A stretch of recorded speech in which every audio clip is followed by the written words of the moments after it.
Okay, so again quickly हम review कर रहे हैं कि हम कह रहे हैं कि हमने इक्वालिटी ऑफ मीन को जो है वो टेस्ट करना है।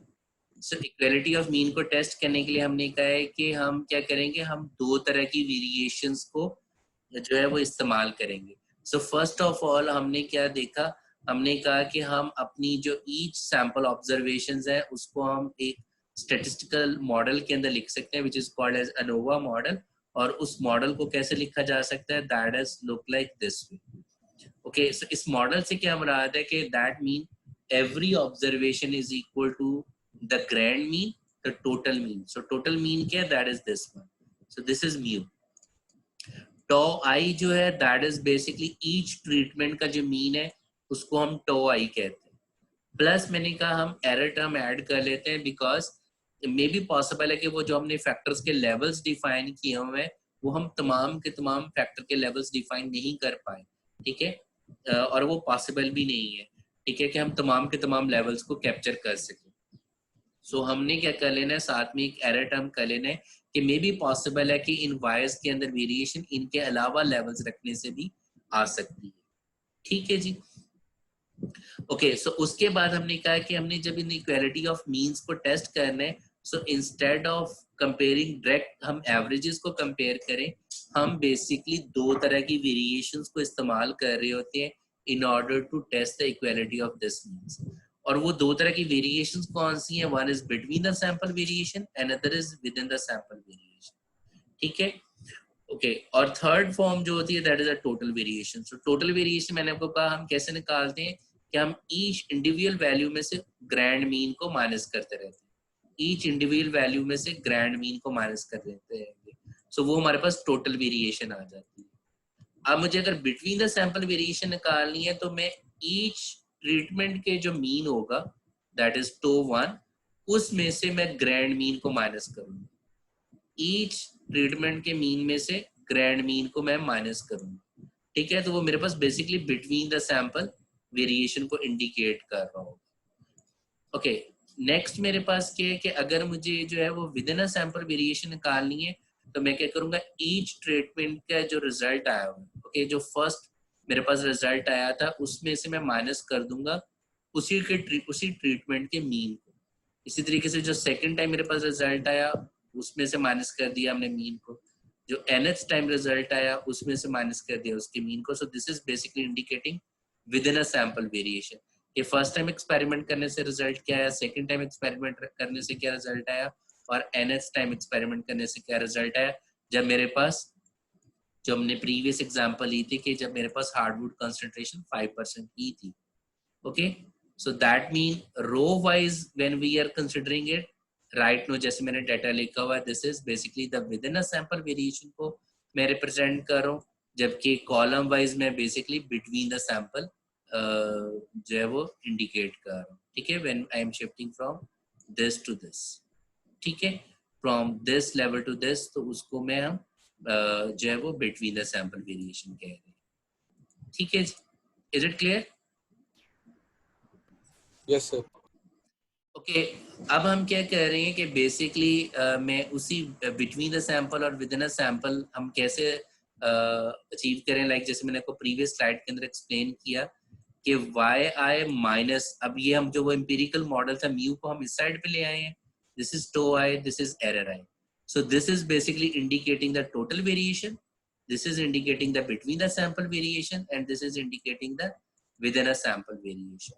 Okay, और यही उसकी ग्राफिकल इलस्ट्रेशन है। This is treatment 1, this is basically treatment 2, this is treatment 3, और इनके दरमियान ये जो वेरिएशंस है वो within a sample variation को इंडिकेट कर रही है, that is basically each row को इंडिकेट कर रही है। और जबकि इनके दरमियान जो वेरिएशन आ रही है that is basically the between the sample variation आ रही है।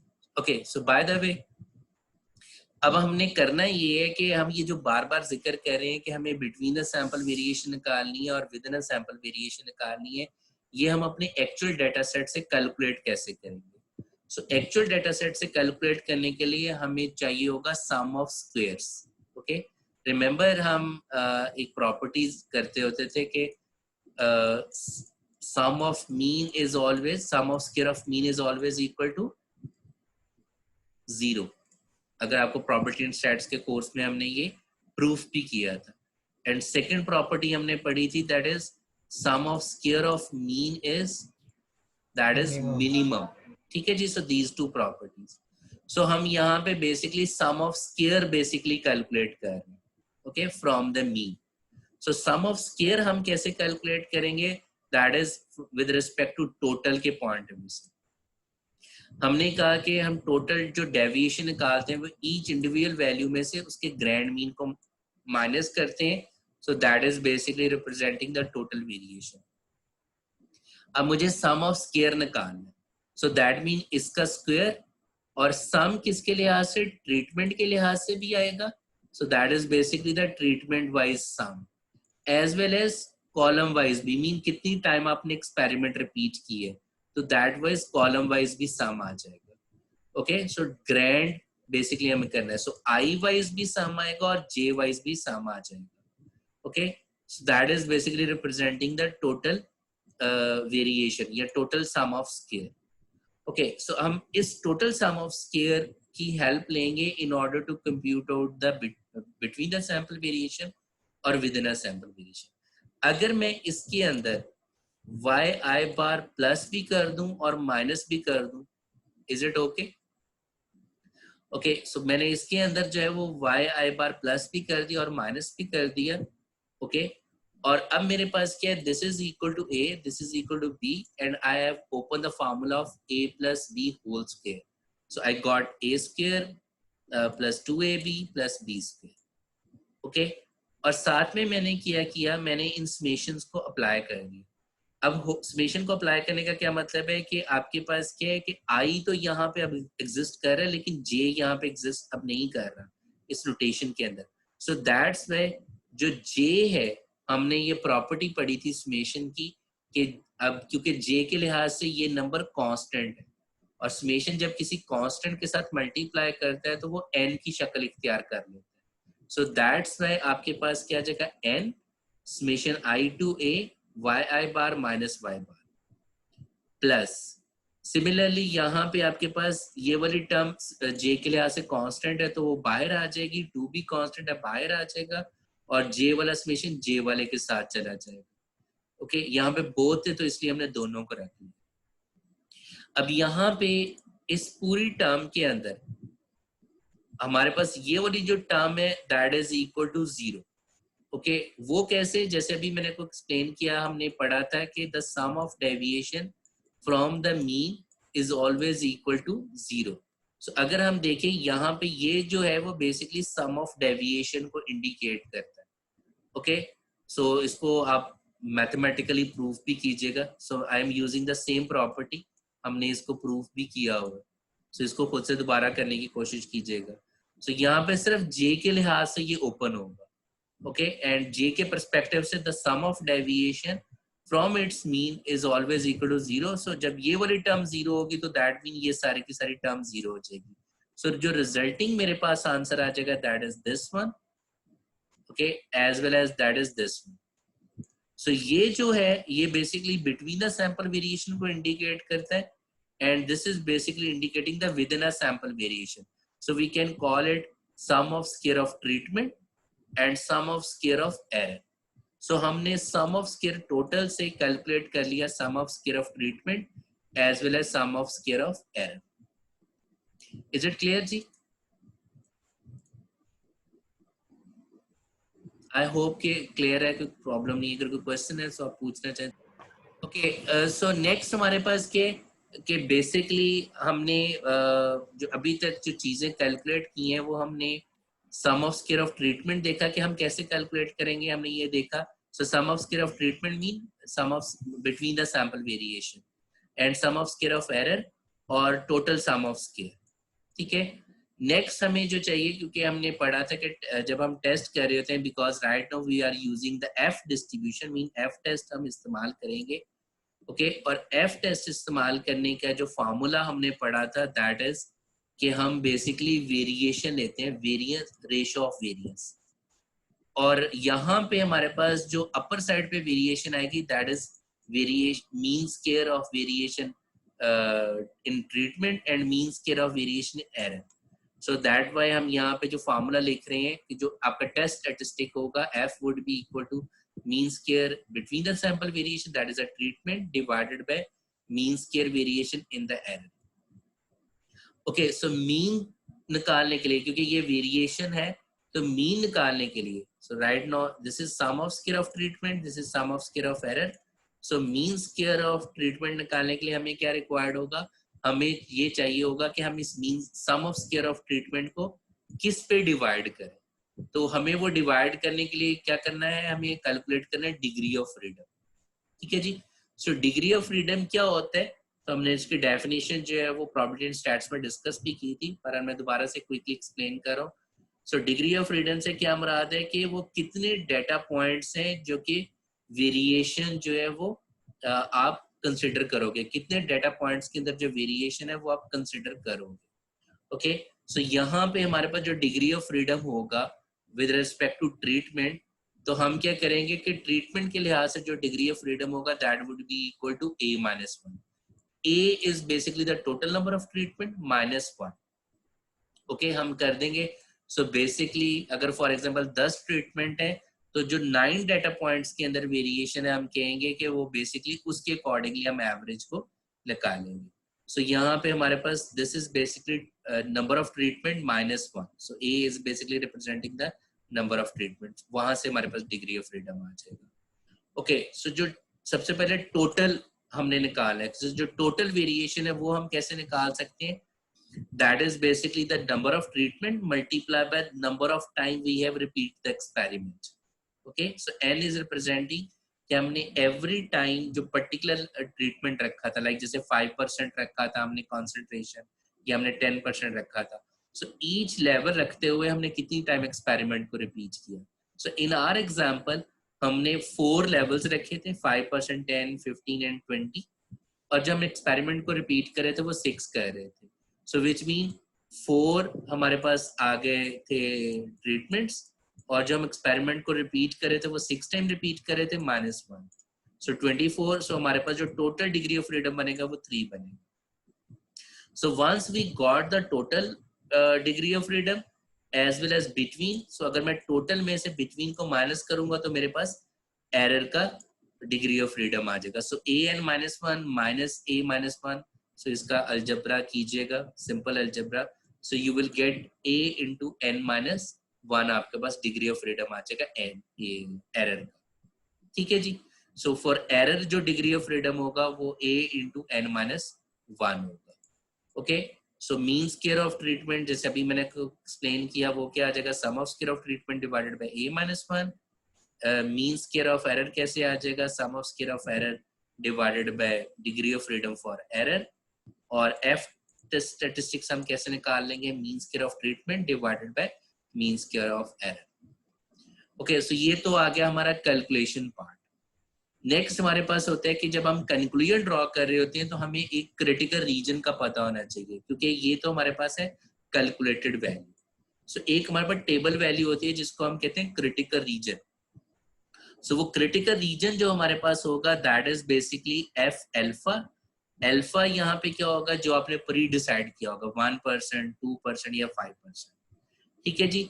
देन जैसे हमें पता है कि एफ डिस्ट्रीब्यूशन के अंदर हमारे पास 2 तरह की बेसिकली डिग्री ऑफ फ्रीडम होते हैं, एक हमारे पास V1 type and V2 type. So V1 जो है दैट इज हमेशा वो होगा जो आपके एफ स्टैटिस्टिक्स के अपर साइड पे होगा। So that is with respect to the treatment. So हमारे पास जो ट्रीटमेंट का डिग्री ऑफ फ्रीडम था वो क्या था, a माइनस 1। और जो नेक्स्ट सेकंड V2 होगा वो जो डिवीजन वाला होगा which is error. So that is a into n minus 1 आपके पास आ जाएगा। ठीक है जी। सो हमारा पास जो ओवरऑल क्रिटिकल रीजन बन जाएगा that is F not. F not is basically the calculated value जो हम इस तरीके से कैलकुलेट करेंगे, और ये वाली जो है वो टेबल वैल्यू होगी जो कि हम टेबल के जरिए हासिल कर रहे होंगे। सो अब हम जो है वो एक एग्जांपल करते हैं, सो जहां से मैं मजीद क्लियर हो जाएगा। डिसीजन मेकिंग जो कंक्लूजन क्राइटेरिया है वो सेम है कि अगर ये कंडीशन ट्रू है तो हम क्या करेंगे, reject H naught, that mean all the means are not equal. Okay, that mean at least one of the mean is different from the other. Okay, so अगर ये condition false हो जाती है then we will say accept H. Okay, सो अब हम example जो है वो डिस्कस करते हैं। सो इसमें हमारे पास क्या था कि आप लोगों को ये 6 स्टेप्स, जिसको हम 7 स्टेप्स भी कह सकते हैं, ये याद होंगे। सो बेसिकली हम इन्हीं 6-7 स्टेप्स को इस्तेमाल कर रहे होंगे in order to apply the ANOVA test. सबसे पहले हम नल एंड ऑल्टरनेटिव हाइपोथेसिस लिखेंगे। We will decide what we want to use alpha 5% or 1%. We will write down the test statistics. So F में यहाँ पे क्या mean square of treatment divided by mean square of error. Okay, then हम क्या करेंगे, हम अपने test statistics को कैलकुलेट करेंगे मीन, और वो जो हमने अनोवा भी टेबल बनाया था उसको हम कैलकुलेट करेंगे, critical region, and in the end we will draw the conclusion. Okay okay, so इसी बेसिकली हमको इस्तेमाल करते हुए हम ये वाली एग्जांपल जो है वो मैं यूज कर रहा हूँ। सो बेसिकली वही जो ऊपर हम एग्जांपल ले रहे थे टेंसाइल स्ट्रेंथ वाली, उसी एग्जांपल को मैं ले रहा हूँ। यहाँ पे हमारे पास जो फैक्टर है वो क्या है, दैट इज हार्डवुड कंसंट्रेशन। जो लेवल है वो 4 है, दैट इज 5% के ऊपर हमने कंसंट्रेशन रख के एक्सपेरिमेंट रिपीट किया 6 दफा। हमने 10% कंसंट्रेशन के ऊपर रखते हुए एक्सपेरिमेंट को रिपीट किया 6 दफा। इसी तरीके से 15% रखते हुए, 20% रखते हुए, और रो वाइज सम कर लिया और रो वाइज एवरेज निकालिए। That mean this 10 is representing the average of first treatment. ठीक है, 15.67 is representing the average of second treatment, or you can say TOE 1, TOE 2, TOE 3 and TOE 4, और 15.96 हमारे grand average को represent करेगा। Okay, so हम जो है वो step number 1, we should write down null and alternative hypothesis. क्योंकि मेरे पास यहाँ पे 4 तरह के ट्रीटमेंट्स हैं, मींस 4 लेवल्स हैं, सो हम कह रहे हैं कि एच नॉट क्या आ जाएगा, μ1 is equal to μ2 is equal to μ3 μ4, और ऑल्टरनेटिव क्या आ जाएगा, at least one of the μi is different. So instead of writing down not all μj, you better है कि आप लिखो at least one of the μi और μj is different from others. Okay, second हमारे पास क्या, अल्फा क्या आ जाएगा जी 5%, और you can write down 1%। Third हमारे पास क्या था, टेस्ट स्टेटिस्टिक्स, सो वो हमने वो लिख लिया, that is mean square treatment divided by mean square of error. Fourth step के अंदर हम क्या करते थे, हम कैलकुलेशन करते थे। सो कैलकुलेशन के लिए हमारे पास क्या कि बेसिकली हमने ये अनोवा टेबल प्रिपेयर करना है, that is the calculation part. So इस अनोवा टेबल को प्रिपेयर करने के लिए हमें क्या चाहिए, हमें सबसे पहले sum of square of treatment mean between the sample variation चाहिए। सो उसका फॉर्मूला हमने अभी ड्राइव किया था, that is equal to this. Okay, so इसमें n क्या रिप्रेजेंट कर रहा है, that is representing how many time we have repeated the experiment which is 6। yi bar is basically representing the first treatment average, or y bar is representing the grand average. So 10 minus 15.96 उसका square ले लिया, 15.67 minus 15.96 उसका square आ गया, 17 minus this उसका square, 21.7 minus this उसका square. ठीक है, और हमने इनको सम करके 6 से मल्टीप्लाई कर दिया, तो we got the sum of square of treatment. Then हमने sum of square of error निकालना है, उसका फार्मूला पीछे हमने ड्राइव किया था, that is equal to this one. So which mean yij, that mean 7 minus yi bar, that mean इसके corresponding average. So 7 minus 10 उसका स्क्वायर प्लस 8 माइनस 10 उसका स्क्वायर प्लस 15 माइनस 10 उसका square and so on up to 10 minus 10 उसका square. सो उसको square करके जमा करोगे तो हमारे पास क्या आंसर आ गया, फर्स्ट का 40। इसी तरीके से 12 माइनस 15.67 उसका स्क्वायर, 17 माइनस 15.67 उसका स्क्वायर। ठीक है, एंड देन 13 माइनस 15.67 उसका square, sum up to 15 minus 15.67 उसका स्क्वायर किया तो हमारे पास आंसर आ गया 13.33। इसी तरीके से हम इस रो के लिए रिपीट करेंगे, इसी तरीके से हम इसके लिए रिपीट करेंगे। So we got this. So जमा किया, so sum of square of error आ गया 130.16। अब हम ये जो है वो अनोवा टेबल प्रिपेयर कर सकते हैं। सो फर्स्ट कॉलम क्या आ जाएगा, source of variation mean between the sample variation, error variation और total. Sum of squares, total क्या आया, सॉरी बिटवीन क्या आया, that is this one. Error क्या आया, दैट इज दिस वन। इन दोनों को जमा करोगे तो आपके पास टोटल सम ऑफ वेरिएशंस आ जाएगा, you can say total sum of square आ जाएगा। डिग्री ऑफ फ्रीडम हमारे पास क्या था बिटवीन के लिए a-1, a क्या था, that is a number of treatment और you can say number of levels, so वो हमारे पास थे 4, सो 4 - 1 इज 3, सो यहाँ पे हमारे पास क्या था, जो एरर का डिग्री ऑफ फ्रीडम था that is a into n-1, so a is 4, n is 6, 6 क्या है, that is the number of time we have repeated the experiment, so that is 6 - 1 5, 5 multiplied by 4 is 20, और इन दोनों को जमा करोगे तो टोटल आ जाएगा, या हमें इसका वैसे भी फॉर्मूला पता है an-1। ओके, सो अब हमें नेक्स्ट स्टेप क्या करना है, हमें निकाला mean square of error, so this divided by 3, this divided by 20, we got mean between square और mean within square errors, और f स्टैटिस्टिक्स का फॉर्मूला हमें पता है, that is this one, so that means this divided by this we got the f statistics, ठीक है जी। Okay, सो हमने calculated value तो निकाल ली, अब हमें निकालना है जी टेबल वैल्यू, सो अल्फा हमारे पास 5% था, a-1 3 है, a into n-1 एरर का जो डिग्री ऑफ फ्रीडम था 20 था। अब हमने f टेबल को इस्तेमाल करना है वेयर अल्फा इज 5%, जो हमारे पास v1 है वो 3 है, और जो हमारे पास v2 है दैट इज 20, ओके, और इसको इस्तेमाल करते हुए हमने वैल्यू देखनी है विच इज 3.10, वो हम कैसे देखेंगे, अगर हमारे पास, मैंने आप लोगों को एफ टेबल दोबारा सेंड की है, सो हमारे पास जो अल्फा की वैल्यू है that is 5%, v1 v2, so v1 हमारे पास क्या था, दैट वाज 3, और v2 हमारे पास क्या था विच इज 20, और इनके जो वैल्यू आ रही है दैट इज 3.10, ठीक है, so this is a table value, so वो हमारे पास आ गई जी, that is equal to 3.10, okay, so